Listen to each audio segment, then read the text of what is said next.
Is it working? Yeah. I'm gonna go mute his. Bonjour, my name's Leah Savage, and I got my daughter Delilah Savage here, and my niece Eliza is on somewhere, but we are going to be talking about our small tribal business with value-added products.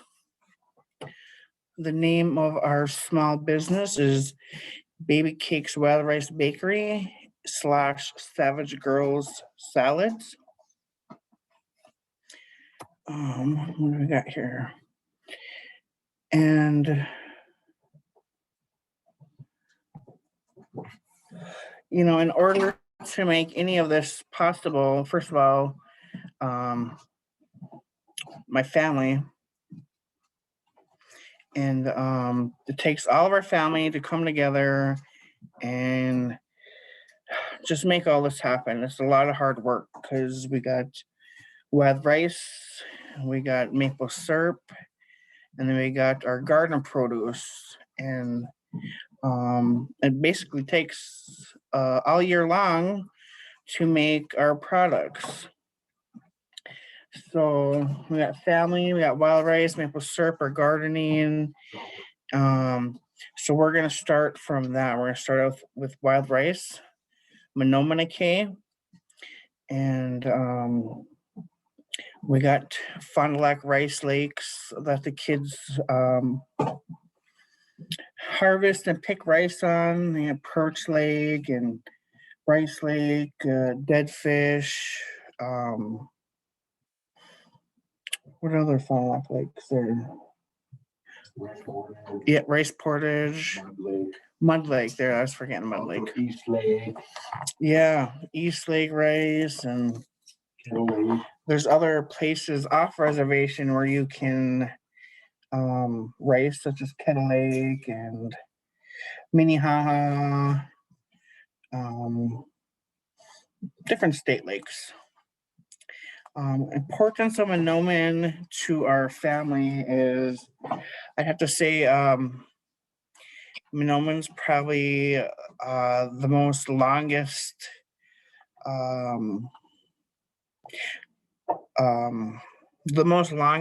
cultural seasonal activity that has been conducted here in our family. My father has been racing for over 50 years. He started as a young man, and over the years he's passed it down to all us kids and the grandkids. I learned from my grandpa. Yep, he learned from his grandfather, and I remember being a little girl and seeing all the guys getting ready to go rice and how important it was for them. And I seen my, mother in the background making them meals and stuff like that and sending them because they were being gone all day long. And there's many families who also have female racers, but I think it's more dominant men back when I was little seeing it happen. But, a lot of the young females are also starting to emerge from that and get out the racing, such as my daughter and my niece. They really enjoy it, and they try to voice their Indigenous woman power and try to promote that and motivate other young females as well. So we're going to go through this PowerPoint here. If there's any questions, please save it till the last because we're going to touch base on a lot of things here. So next slide. So here's a couple pictures of, this first one is my daughter, my niece Eliza, daughter Delilah, and my nephew Dannon, along with my dad. Dannon has been pulling my dad in a canoe for probably about 3 years now, since he's gotten to be a teenager and starting to get bigger and get muscles, and pull his grandpa around and get rice in the lakes. And then This middle picture is a picture of Dan and pulling my dad. And here he is, my nephew Dan, and he's a tall, strong young man. He's probably about 6'3", perfect for the long pole there. This screen is we got this first picture here. We got rice picked right off the lake, and you can see how green it is. It is very soft, and in order to get a rice to where we can cook it, we have to parch it, which is a middle picture here. You're dry. We fire dry it, we parch it until it gets harder, and that makes the husks easier to come off. So this last picture here is a picture of the parched rice. So it's stiff and it's nice and hard, and it's easy to thrash to get the rice husks off. So you got before, right when it's green off the lake, and compared to a parched rice. And then here is a picture of our finished product.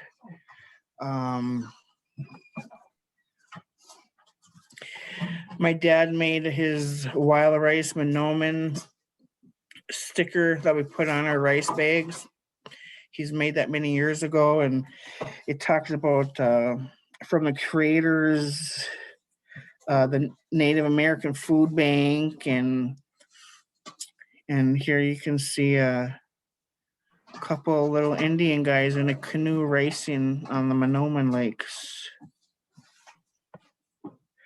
Here's what a little bit of manoomin looks like in a canoe.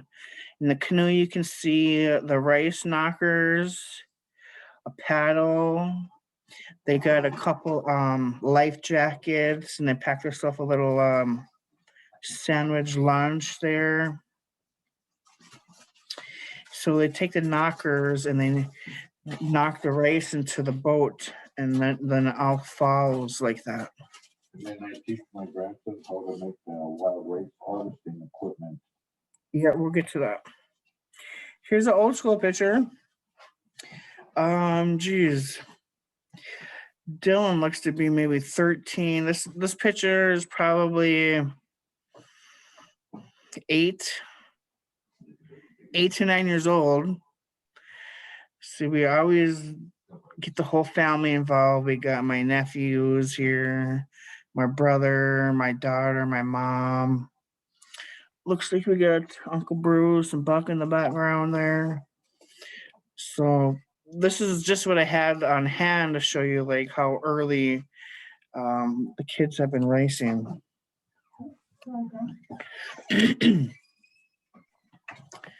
So our next family thing we do is maple syrup-ing. It's Gitigaan, maple syrup-ing time. And in Inatiguk is how you say maple tree. We always put out tobacco to the Inatiguk, the man tree. Maple syrup is another very important food staple to not only our family, but to our culture. And my line of work, look for old artifacts and things like that. And we have run into sugar bushes that are probably about 100 years old up north. So it's kind of like climate change and different things like that. And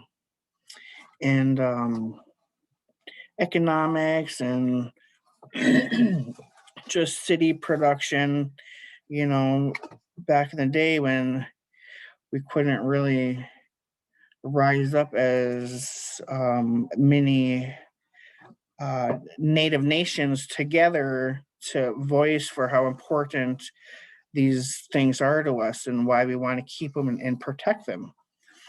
So yeah, there's many old sugar bush sites around Minnesota, Wisconsin, and Michigan that really should be protected. But here in Fond du Lac, we got a handful of families who do their little family sugar bushing. And it just seems like each year more and more families try to start and learn their little family legacy. We've been maple syruping ever since I can remember. And like Delilah and all the grandkids, as soon as they're 2 years old, they're carrying little sap buckets out of sap from the woods, and they help too. Um, so for our sugar bush, we have my dad's property, and we probably tap anywhere from 100 to 125 trees on his property. And then we head to my brother's property and probably tap at least 40 to 50 trees up at his house too. And we combine our sap, and then we boil our sap as a family. And we used to collect my sister Patty and Herb's sap too. Herb, he got his own little equipment now for their family up there on East Pine. And so they can do their little family traditions as well. Okay. This is a picture from this year. We got Dason, Eliza, and Delilah out here tapping some trees. And here you can see a bag of sap. And I don't know, not many people have done it or had the chance to do it, but we get to drink sap straight from the trees. Ice cold, nice drink out there, working hard in sugar bush. So we just stop and we could take a drink of the sap, and it's really refreshing and tastes like just like a little hint of sugar water. Yeah, a spring tonic, my dad said, but it's you can't even explain it drinking maple sap straight from a tree fresh. It is just really energizing. So we collect the sap, and then we put it in a tanker, and we pump it into our metal bins here. So we get storage tanks. So we get the kids involved at all ages. And my beautiful little niece Laura is probably about 2 or 3 in this picture. We got a filter on the end of the hose, pouring the sap into the storage tank here. And here, this other picture, this is from this year. We got my dad, my Uncle Bruce, my brother Phil. We are utilizing the new continuous flow evaporator. The new continuous flow evaporator. And this is up at the new cultural building, the Anishinaabe-Wigamig, for community use. So I think a couple other families utilize this too, but it's a nice big machine, and it boils their sap down pretty good and pretty fast. Let's see what we got next. And a few little things we like to make here, some maple candies. Yep, sugar cakes. I don't know, it just depends on the trees, and it depends on the season and the climate. Some years you get plenty of sap, could be nice light sap, and some years your serpent season can last for a week and barely get any. I've seen both. It was pretty short this year. We only boiled twice, so we usually boil 6 to 8 times. Yeah, we only boiled twice this year, and usually we boil 6 to 8 times. So hopefully next year's a little better. But something everybody always likes is maple candies. They're just delicious. Okay, another big thing my family does is gardening and Gitigaan. Gitiganins, which means vegetables. I mean, each vegetable has a name, but just to shorten up the word vegetable, Gitiganins. Gardening is very important because it has fed many people and many families for thousands of years. And learning how to garden is very hard. I've seen my parents do it ever since I was a little girl. I remember being about 3 years old, running through the backyard of my dad's house, and it's just filled with a big cornfield. So we're running through the cornfields. So some of my earliest memories is remembering them gardening. Um,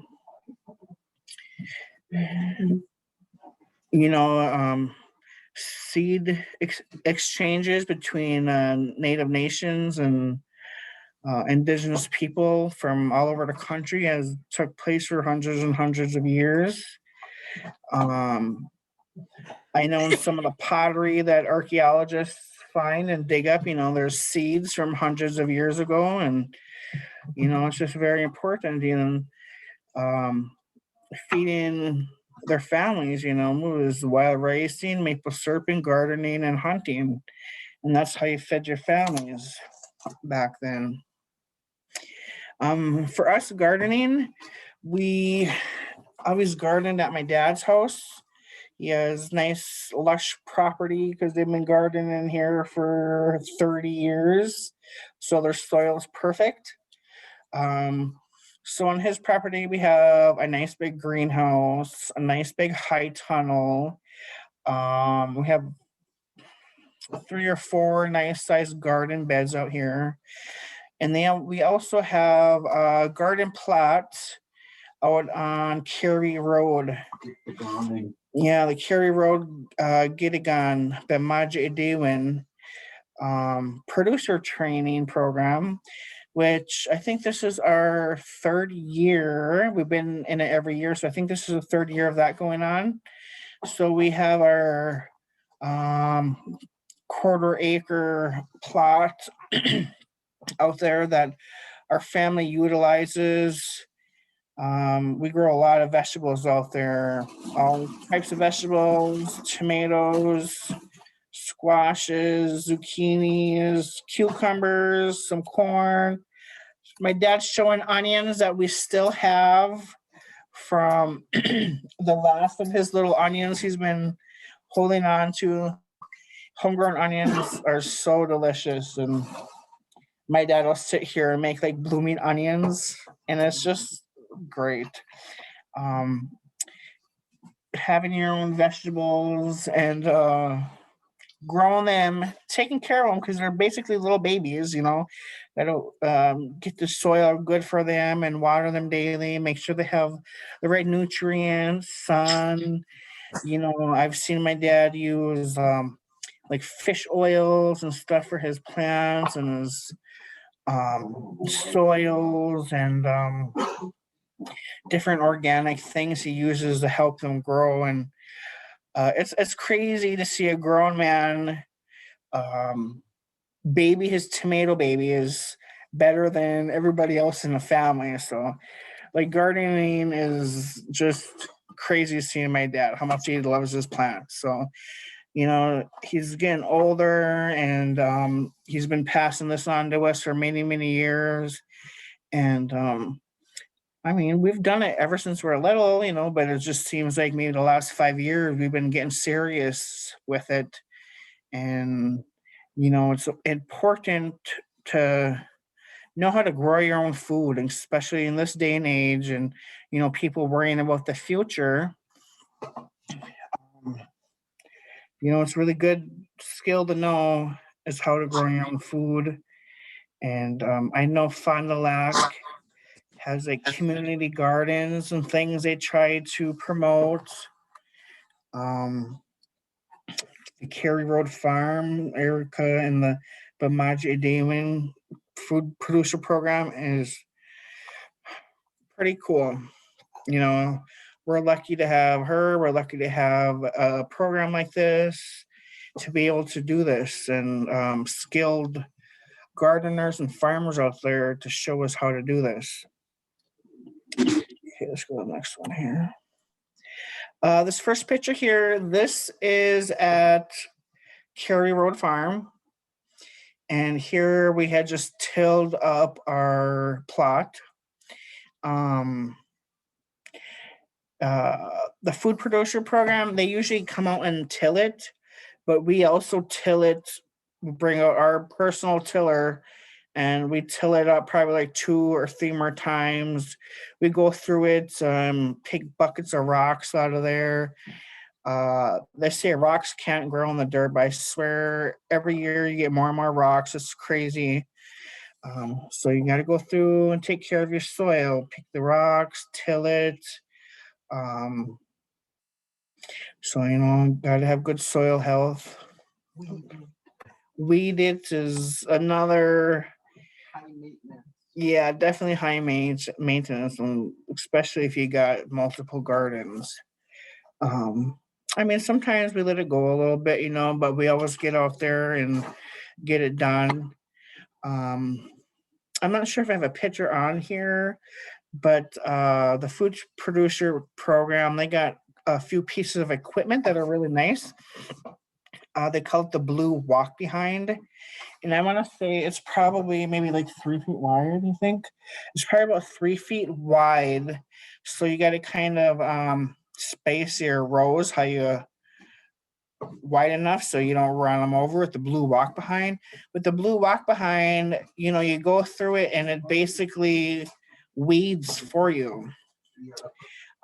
Digs up the dirt and weeds for you. So that's a really nice piece of equipment to use. This next picture here is towards the end of harvest. Here we got family members digging up our purple potatoes and red potatoes and German butterballs. We got my mom and dad, my brother, little niece Laura, my sister Patty, my brother-in-law Herb, and we grow a lot of potatoes, and it'll last our family because we got 3-4 different families within our family, and it lasts us just about all year long. And it takes all of us to harvest that. Here is in some of the plants that inside of our greenhouse. This first picture is a few plants from this year. We got onions and I don't know what we got, cucumber. We got everything planted here. Little herbs. Right here is last year's picture. We got different varieties of lettuces, tomatoes. Looks like we got some cucumbers and some peppers in the buckets. So everything we grow at Cary Road, we're still growing it on my dad's property as well. Here's another Cary Road picture here. We got the girls. Let me move this. We got Eliza and Delilah and our little garden dog, Mull. Looks like what are you guys picking? Cucumbers, Lila? Zucchinis. Zucchinis and cucumbers, looks like. I think they just picked zucchinis and now maybe the cucumbers. So these girls, Delilah and Eliza, they work so hard at everything, wild rice, maple syrup, and gardening, and also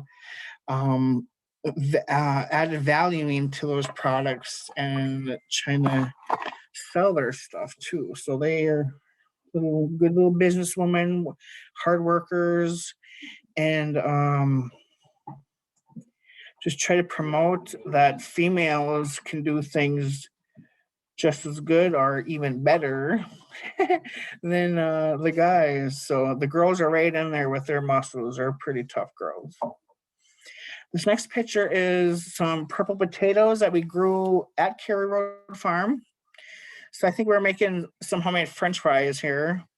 we cut them up, and it's just such pretty vegetables. You know, I'm always taking pictures of everything. I got a million pictures I wanted to put on here, but I couldn't. So that's a picture of our purple potatoes sliced open, nice and beautiful.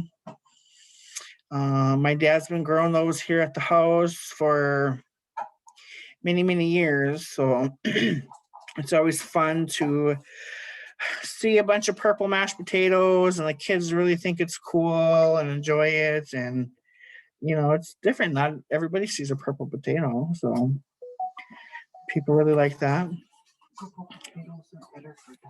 Yeah, L&M was even selling purple potatoes this year. I guess L&M is selling purple potatoes this year, my dad said. But yeah, purple potatoes, I read that they are actually nutritionally better than a white potato. I can't remember where I read that, but I read it and it's like, hey, that's pretty cool. Purple phytonutrients. Purple phytonutrients, my dad said. Okay, here we got the girls. This was they were just getting out of the greenhouse this day with my dad, and I think they got just crazy wet in there, full of dirt. But we came back in here and we diced up little cucumbers and with some salad dressing they liked, and taking some pictures. And So dressing with eggs right out of your fresh eggs from the yard too. yeah. Here we got some Jerusalem artichokes. Is that what that is? Yep, I think, yep. These are really tasty, actually. Not many people grow those. We were slicing them up, little thin slices, and just dipping them in a salad dressing. The name of Brookston is Ashkabakaning, which means place of the artichokes. Oh, Ashkabakaning. Nice to find some artichokes on Brookston. This next picture, we got my nephew Dason. He got a wagon full of zucchinis, green and yellow ones. He is a good little helper. He's getting older and wanting to help more. He's a good little businessman as well. He is a cucumber boy. He grows cucumbers and he sells his little cucumbers, and he's a good little businessman. So I'm trying to get him more involved with other things, and as he gets older, he likes it more, but he's definitely a cutie pie. What do we got here?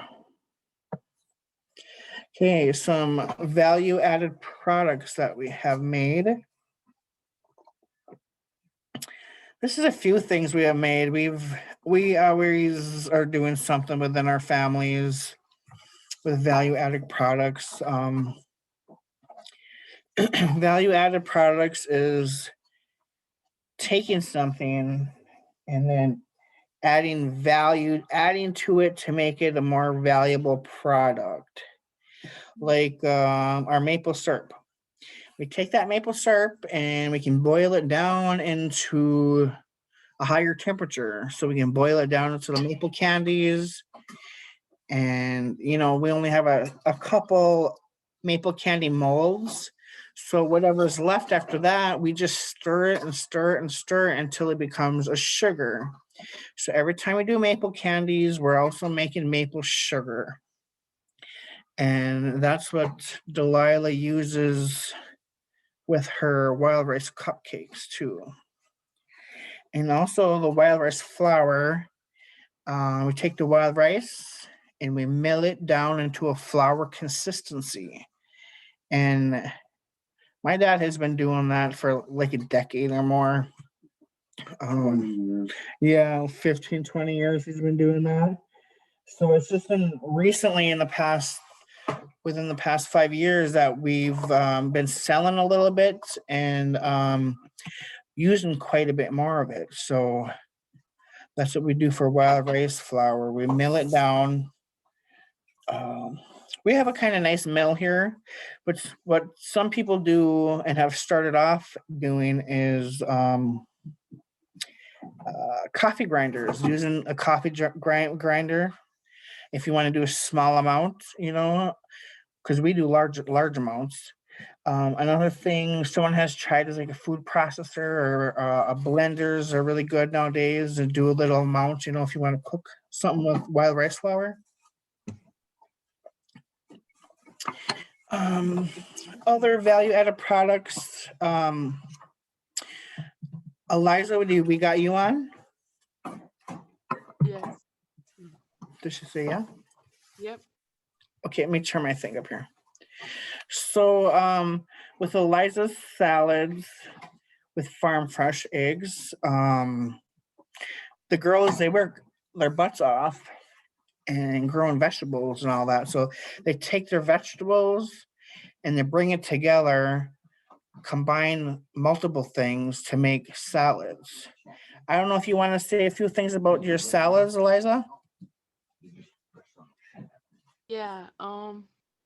We grow different types of lettuce at the Cary Road farm and at inside the greenhouse. And we have to like weed it, just like you would any other vegetable.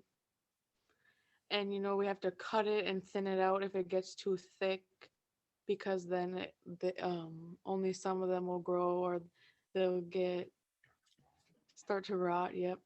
Overpopulated. Other things we've added to our salads are like carrots and our onions and stuff. Last year our carrots didn't do too good at the Cary Road farm, but we got some at the end of the season. Mm. We also do our eggs. Our chickens are free range chickens. They usually stay in the high tunnel in the cold months and fertilize for us. Oh, we have to feed and water them every day, get their eggs every day. And those go into the salads as well if we have them. Sometimes the chickens don't lay too many eggs. So we're But short. wild rice, even the chickens get fed wild rice. And when they get fed wild rice, they lay so many eggs, it's crazy.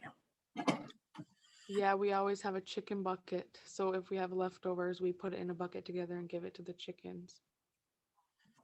But yeah, and then on top of that is Delilah's salad dressings. She can talk about that. You can stay here, Mom. Okay. I make my homemade salad dressings. I have a whole bunch of different kinds, but last year the really popular ones were the Razzle Dazzle. And what was the mango one called? I think it's a type of mango zinger or something. Yeah. I just use a whole bunch of, I just use some oils and I blend those together and I season it all up and add fresh fruit and I get a masterpiece. Yeah. And it's like each salad dressing, each batch, even if it's like the same ingredients, each batch is a little bit different. And it's still really good. I mean, the spices she uses, different herbs right from our greenhouse. It's just creative. Me and Eliza are always taste testing it and saying, oh, maybe add some of this or add some of that. But with the salads, we do like a pre-order list, kind of how we do our cupcakes. So pre-order list, so we know how many to make. So that morning, we cut a bunch of lettuce and vegetables, really fresh. Wash them all, prepare them. I got pictures here too, but we put boiled egg in there, some of Lila's dressing, and like for carrots, if we don't have carrots or something, we go and buy them organic. So everything's organic in there. And they put their little salads together and they go deliver their salads. The Fond du Lac Clinic is a really big buyer. Probably got like 20 people there a day to buy salads in the RBC. So they go around, they do their little salads, makes them feel good. And, that person's also getting some good food that's been growing for months. And it was just cut fresh this morning. So they're getting some super fresh food for their mind, body, and soul. So next is Delilah's wild rice cakes with maple frosting. You want to talk about your cupcakes a little bit? You can start when I chime in. Okay. With the salads, I found a picture. This picture is 5 years old. I think it's like, I'm not sure it's the first or the second season that she started selling salads, but we do got a picture of her. She must have been like 12 or 13 years old with her salad. So they've been selling salads for about 5 years. We started selling salads before the cupcakes. Well, with Delilah's cupcakes, we take our wild rice flour and we take our maple sugars and syrups and Secret process. yeah, secret process. And we this is from my dad's recipe, and it's took him many years of perfecting the recipe. And probably about 3 or 4 years ago, because Lila's always baked with him, and they've always made cookies and things like that together. So as she got older, it just got more perfect with it, and she started perfecting everything. And if you haven't tasted her wild rice cupcakes with maple frosting, I'll tell you, it's one of the best things on earth. It's one of the best cupcakes I've ever had. So she does pretty good with that. Another value added product is the Savage Girls Zoodle kits. I mean, like the first year or two of the Bimaaji food producer training, we grew so many zucchinis. We love zucchinis, but we grew so many. We grew a lot. Yeah. And like a lot of people do not know how to cook. And, I mean, nothing wrong with that, but a lot of people do not know how to cook. So to make a more healthy, accessible meal for them, we came up, let's just do some zoodle meal kits. We took a bunch of zucchinis and we zoodled them up. And then whatever other vegetables growing that we have on hand, like onions, peppers, tomatoes, tomatillos, whatever other vegetable we have on hand, we'll add that with that zoodle kit, and for a nice simple stir fry. All you got to do is add some salt and pepper, maybe other few spices that you like. Soy sauce. A little bit of soy sauce, and butter, and just stir fry that on medium for like 10 minutes. And then all those juices of the vegetables come together with some spices, and it's really amazing little zoodle meal. So those have been getting popular as well. Other things we have tried for value-added products is maple face and lip scrubs and different little garden salves. Lila was trying she went through her little beauty phase, beauty product phase, and she wants to start that up again, her maple lip scrubs and different little salves. Plants are medicine, with the salves. This year we are growing multiple different plants and herbs specifically for ourselves. We got bear grease as well, and there's a bunch of different ingredients that we got skin problems in the family, and hopefully this will help us, and if it helps us, we're all for helping other people as well. So garden sales will be coming up. My dad makes the best salsa, take all the garden ingredients and salsa it up. And some people sell it. I think there's one young lady on the reservation who makes some really wonderful salsas, and she sells those maybe was it $20 a quart maybe? Yep.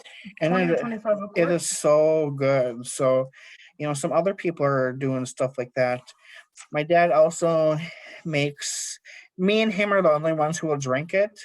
But kombucha, oh my God, it's so good. He's made ginger kombucha, maple kombucha, Berry kombucha. berry kombuchas.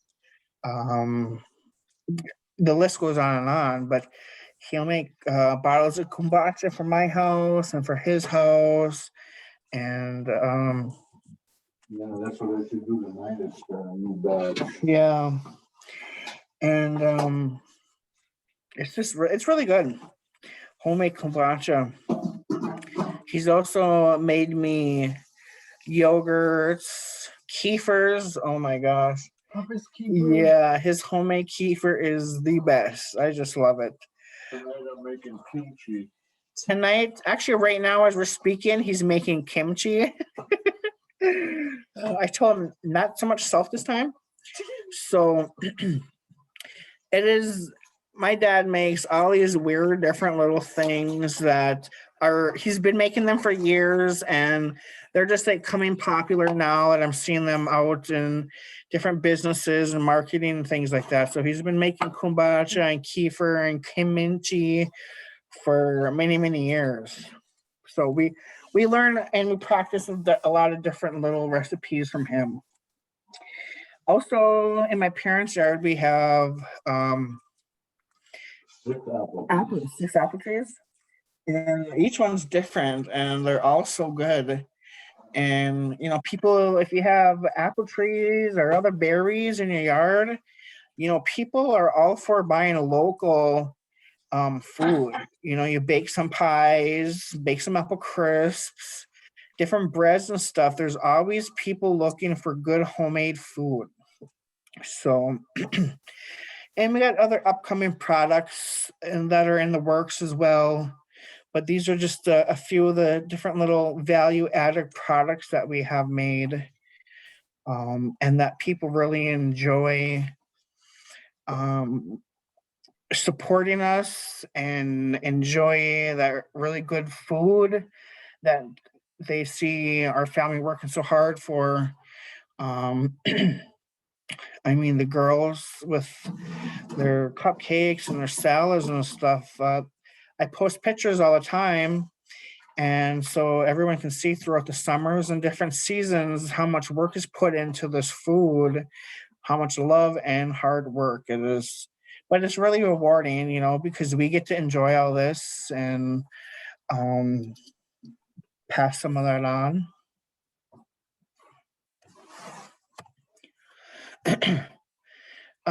Here we were at the Ojibwe school. They wanted us to come and do a little presentation on making maple candies for the kids. For the Zigwan Fest. Okay, the Zigwan Fest. Yeah, that was maybe 2 years back. So we made a bunch of maple candies and passed them out when they were done.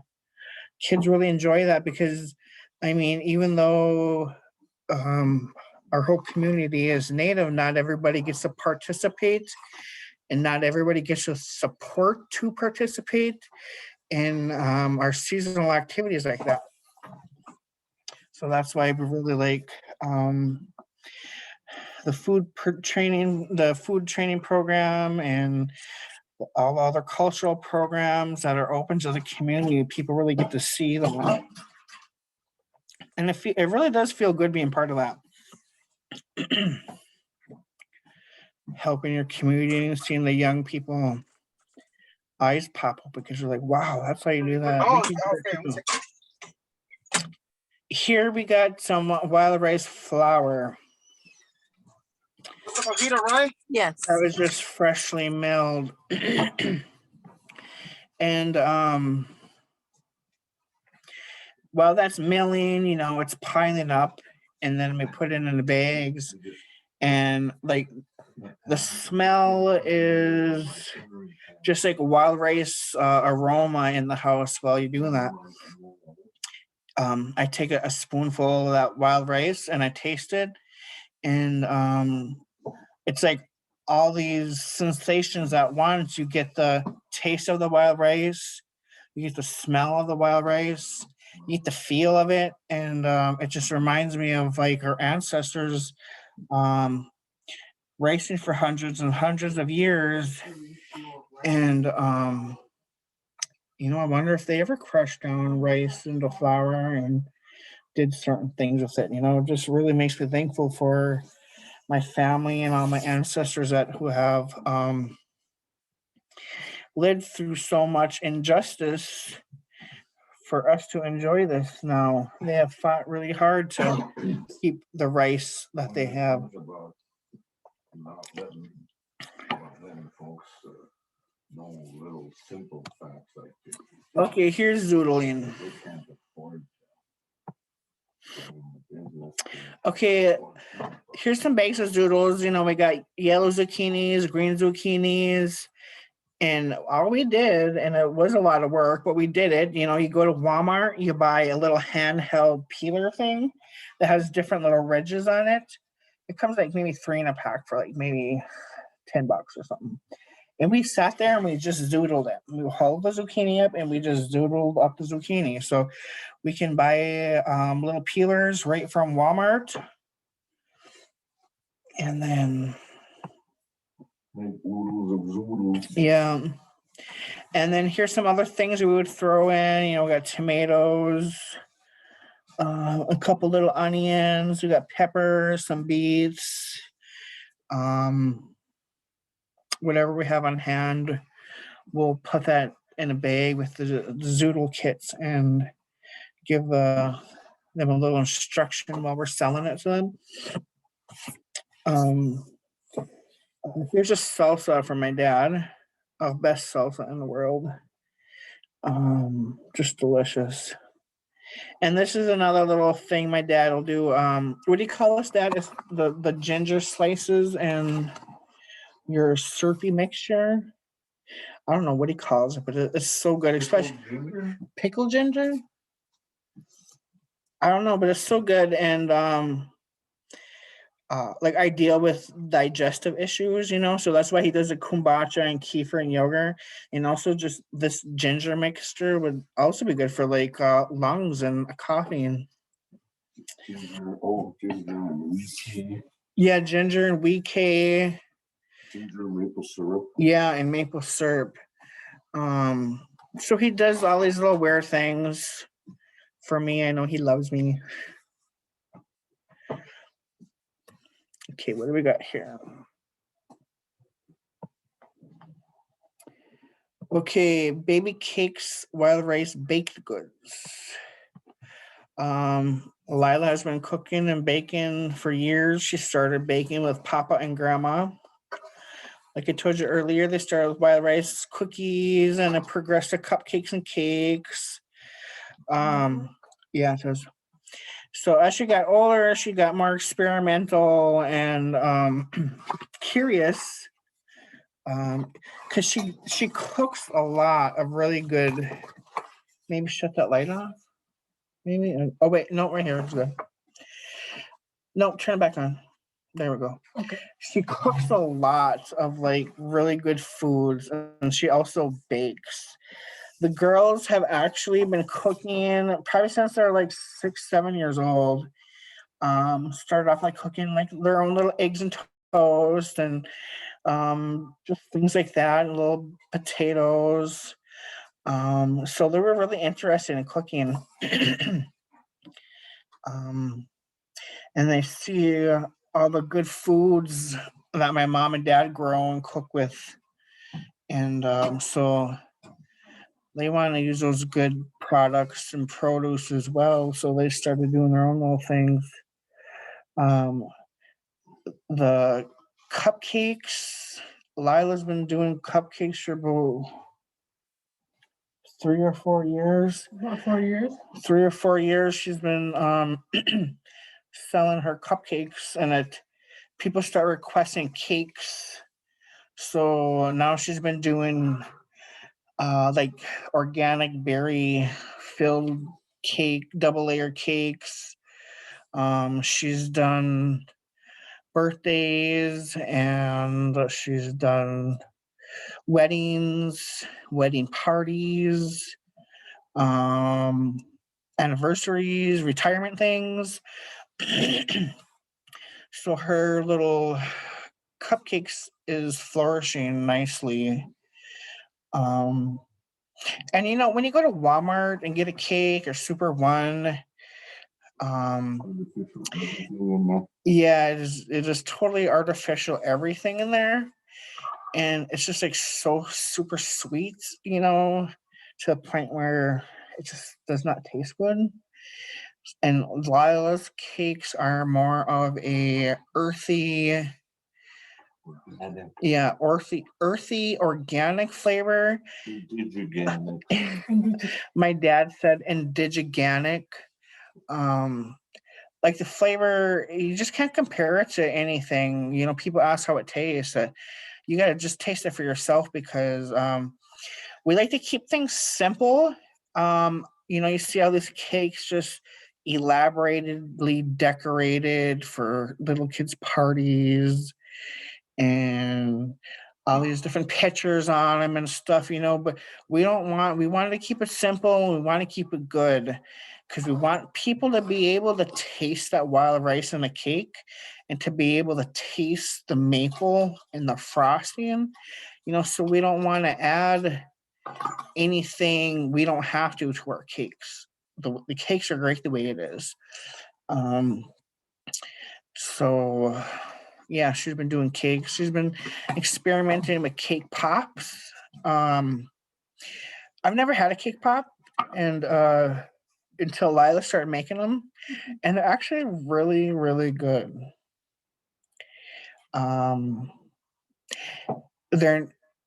They are made with the wild rice flour, but they're not as wild ricey tasting as the cakes and cupcakes, but they are pretty good. They're cute too. Another thing is Lila's really good at making smoothies. Fruit and veggie smoothies. You put a scoop of wild rice flour in there, and different little things like that. And Muffy's there right along with her, cooking things up and coming up with different ideas and different little experiments and different little things to add and try. But with everything that we do, we just want it simple, because we don't want to add a bunch of unneeded things.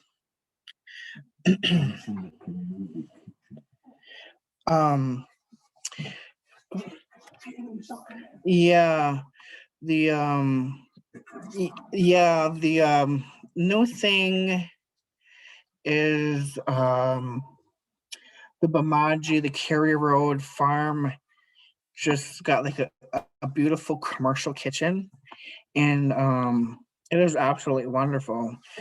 So it'll be a really good thing with the salads and our vegetables. People can grow the food right at the Carrier Road farm, grow their stuff, and then you can go right to the kitchen there and wash it up and prepare it and things like that. So we're thankful that Fond du Lac has got the opportunity to get that, and soon to be utilized. Here's some picture of some naked cupcakes. I like these pictures because we use maple sugar and organic sugars, and you can see just how pretty it is on top. Nice and pretty and shiny. These ones are regulars. I was gonna say, are those the bacon jalapeno ones? These are the bacon jalapeno ones. The second picture here. They'll experiment with blueberries and raspberry ones, raspberry filled cupcakes, and chocolate strawberry chip ones, or chocolate chip and strawberry ones. Yeah, they did some chocolate chip and strawberry ones a few weeks back, and the only thing I dislike about this is that I have to taste test them all. So I mean, it's really good, but you know, eating too many cupcakes is not a good thing. But it's very delicious. Here we go. Here is some pretty cupcakes. Some pretty little cake pops.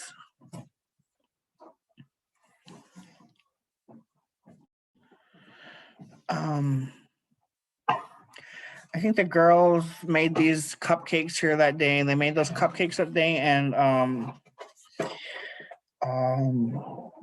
we always deliver or meet up at places when we sell cupcakes, but the girls also give a lot of cupcakes out.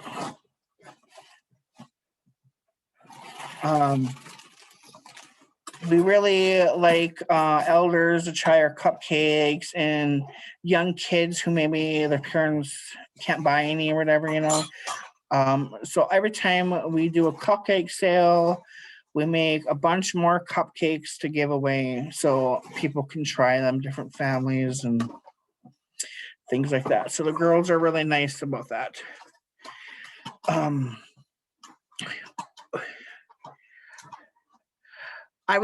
We got some upcoming products I want to talk about, but I don't want to talk about them. So I'll just wait for that. So let's see what we got next. Here's some of Baby Cake's products. This first cake here, it's all flowers, and then the top is covered in maple sugar. The second cake was for a birthday, and they sent us this picture. Let me move this so I can see. You can see, what was this? Strawberry fill.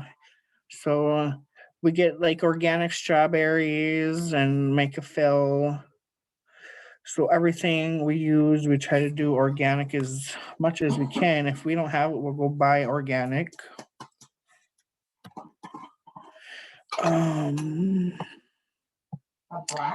Yeah, a black cake. I just made that one. Yeah. I love the color black. The color black is so in right now.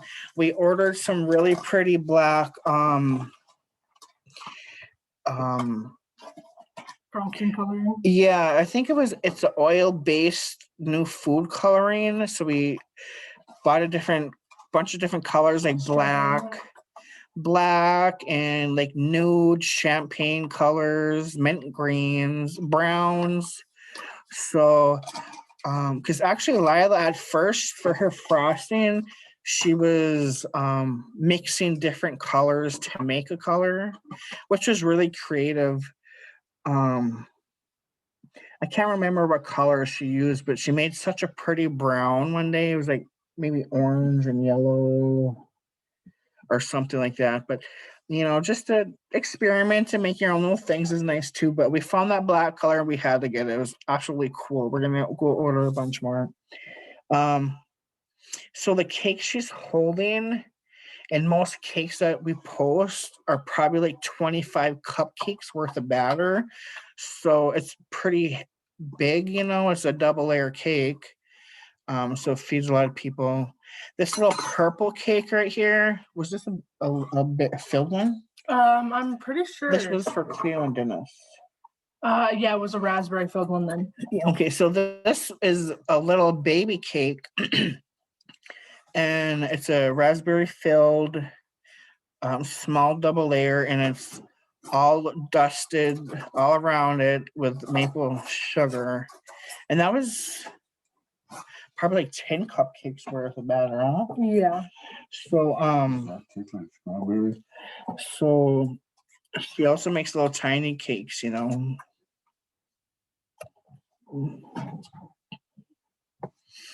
Savage Girl Salads. I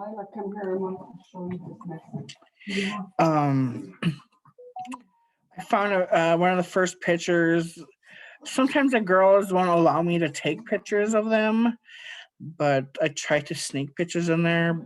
I tell them better smile pretty because it's going somewhere. So we got a picture from about 5 years ago. I think we were by the Cloquet health food store. I'm not sure if someone ordered a few from there. Must have been. And then For their salads, they take care of their own lettuce and veggies and grow that. They get their farm fresh eggs that they take care of. The girls are very good and helpful of feeding and watering all the chickens, playing with them when they're babies. And then the homemade salad dressings are amazing.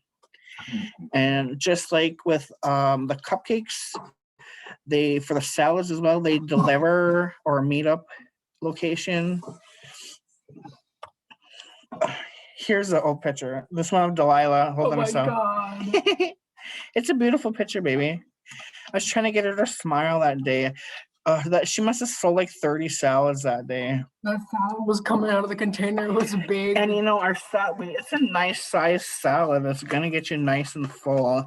And like the taste of the leaf of lettuce that you're growing yourself, it's like taking a drink of garden water or something. It's just it's the moisture in it is just delicious. There's nothing like tasting your own lettuce. It's fresh. There's just moisture. There's just nothing like it. This salad Delilah actually made today. This picture was just took this morning. I saw from my salad over there. This is what we had for breakfast. It's about 10 a.m. All this is organic lettuce, organic carrots, organic cucumbers from the store. We got our chicken eggs from my dad's backyard here. And then the salad dressing she just made a strawberry zing. I think she had like strawberry and lemon in it. And it's so good. Every salad dressing is just super, super good. Here's Eliza and her little cucumber, her cuke slices. And here they were that day too. They were in the greenhouse helping grandpa. They're very good girls, very good hard workers. And it's like a sauna in there. It's 80, 90 degrees, They're good workers. Here's a picture of our fresh farm eggs. Yeah. And here's a couple different lettuces. These are lettuces from the Cary Road Farm. Our lettuce group did pretty good out there. Here's some salad dressings. I think this green one was like a cilantro lime, and this other one was a blueberry one. Really, really good. They put them in containers like this for their salads, and usually they give them a choice of what salad dressing they want, and I think they charge like $1 extra if they want an extra little container of that. Other things we do for our business, small tribal business, is cultural artisan products, beadwork, moccasins, beaded bags, earrings and rings, birch bark earrings, hats, pictures. For me, beading. How much time do we got? What time is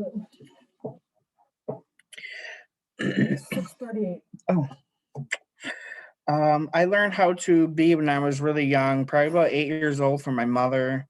I've watched her bead and make moccasins for the whole family as they have grown. So I learned from her. And my brother does a lot of birch bark things, and he's learned from watching my dad throughout the years. We have both entered things in art shows, and oops, we'll go back. Here's a few pieces of beadwork. I was just in love with these florals here, these green and yellow ones, and they have like a little porcupine quill in there with some nice gold beads. Here's a pretty little ring I made for my niece Eliza. These are also pop sockets I made for my daughter Delilah.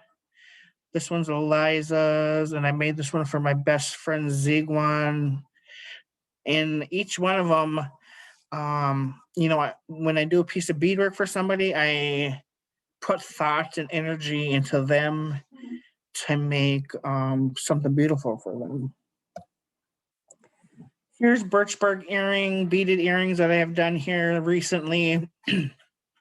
I am compiling a little stockpile of those. And then here's some beaded moccasins on velvet that I have done.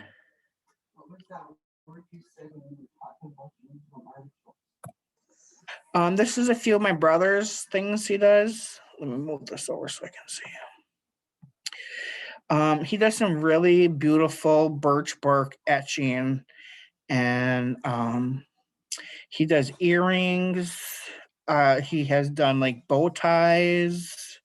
Here is a picture frame. Just beautiful, beautiful work. And this other picture here, this is the moose call. Don't think about it.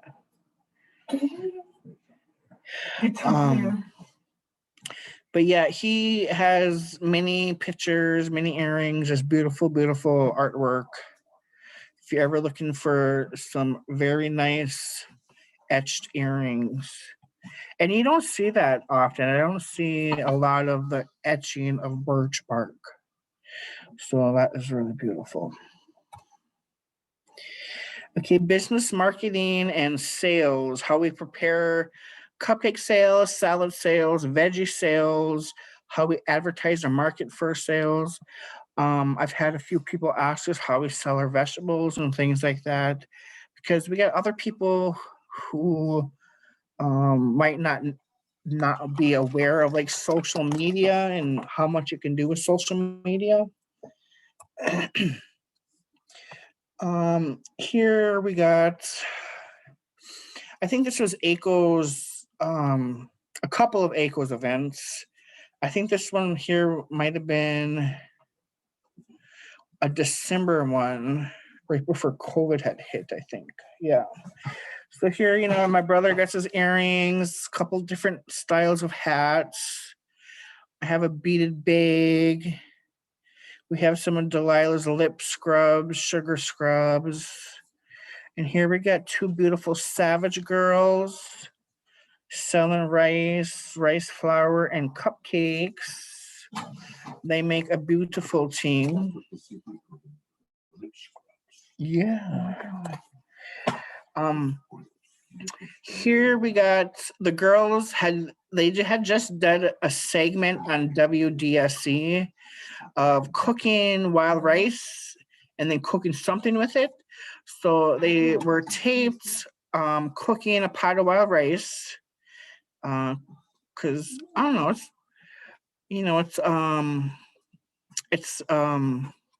what's the word I'm looking for?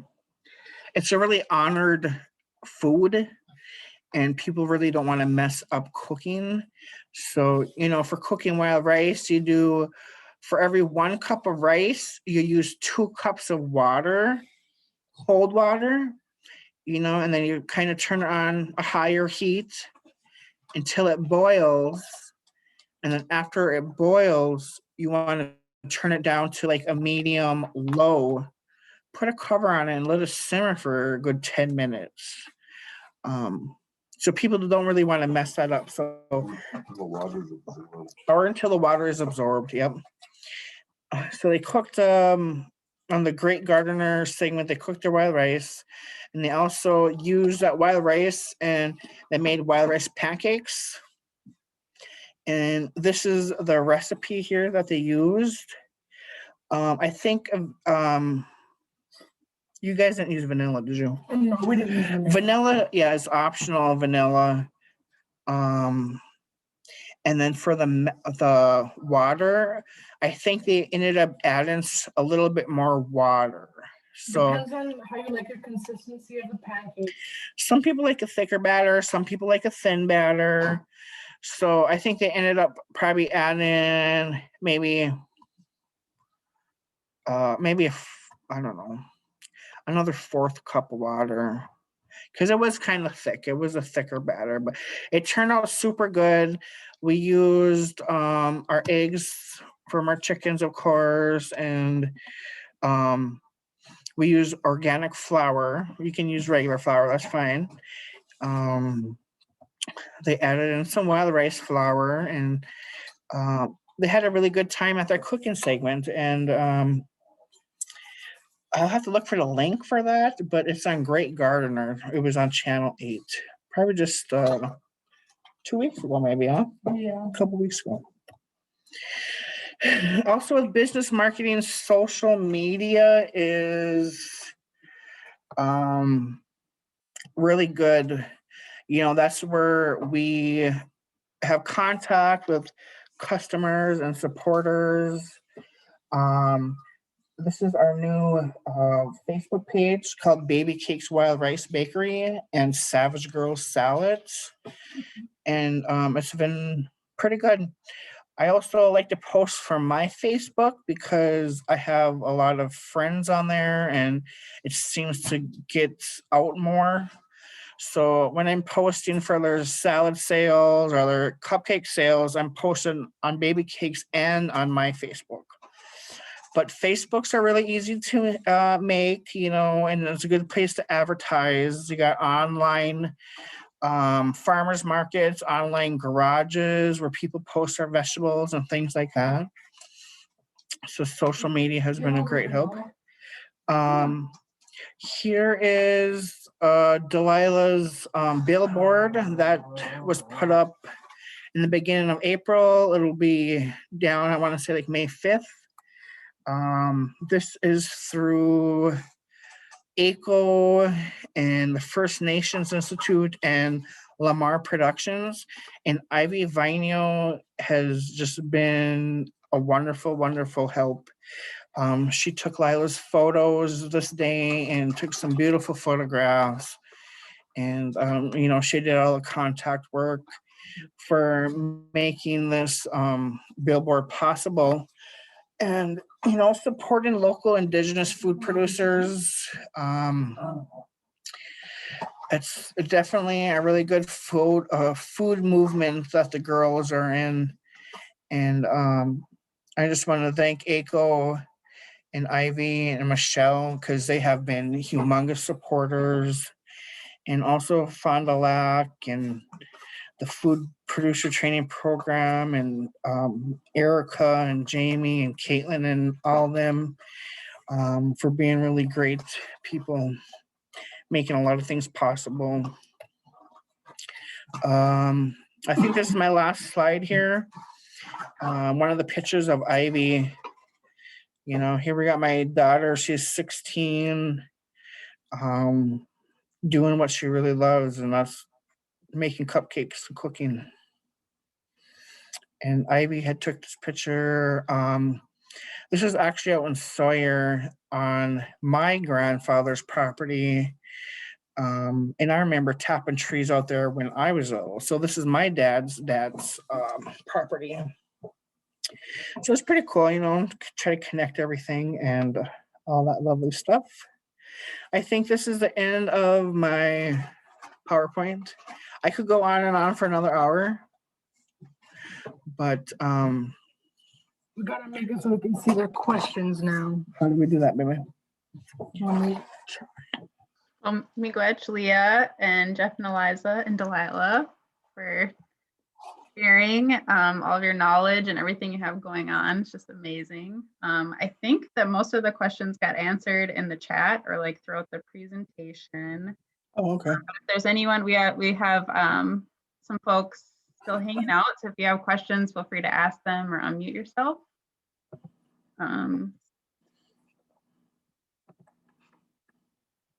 I think maybe the one question was from Tammy about wondering about how to use wild rice flour. I think the ratio of rice to maybe all-purpose flour, wild rice flour to all-purpose flour. It really depends because we will use organic flours, but the wild rice flour is more dense and it's going to make whatever you're using more heavier. So, I mean, it all depends on what you're cooking, you know. If I'm using maybe like 2 cups of flour, maybe use half a cup of wild rice flour. You just got to really experiment with it yourself and figure out what you like. Okay, and then someone in the chat is wondering about how you keep your onions so fresh for so long. Well, we have a really cold storage place for them, nice and dark. Dry. Same with our potatoes. Nice cold dry place. Actually, I think the commercial kitchen now on Cary Road Farm has some kind of storage spot. They have A root cellar, yeah. It'd be nice to have one of those at home, but luckily we have something like that. But a root cellar, yeah, definitely looking forward to using it. Yeah, the position for Na'Animo to run that is posted maybe as we speak, or it'll be posted very soon. And soon after that, we'll have programming and stuff. So Yeah, cool. okay, I think that's the questions that I see. So thank you again so much, all of you, for sharing your expertise and your traditions as a family. Thanks everyone for staying a little bit longer so we could get through the presentation. And yeah, we'll be posting the registration for the summer series of Gitigaan classes soon. So that'll be the cooking as a snap classes and some on-farm teachings as well, just about once a month this summer. So Yeah. And I'm all for, you know, if people have questions I'd rather personally ask and personally talk about, yeah, just send me a message on Facebook, Leah Savage. Otherwise, my email is lsavage165@gmail. And yeah, we're just looking forward to another bountiful season of plants at our house and at the Cary Road Farm, and seeing a bunch of people doing the same. Absolutely. My God, Julia. Okay. And then I don't know if Erica's here. If I know you had an announcement, she maybe had to jump off. So, oh, there you are. So if you wanted to, Erica, I know you said you had an announcement, so get take one for that. Oh, I just want to say thank you, Delilah, Leah, and Eliza for tonight. Miigwech, Jeff, thank you for your presentation, sharing a lot with us. Thank you also, Erica. Yeah, and also we still have Thursday classes this coming Thursday and next Thursdays for the producer training program. Everyone is welcome. Yeah, miigwech. Thank you, Erica. Well, thank you again, everyone.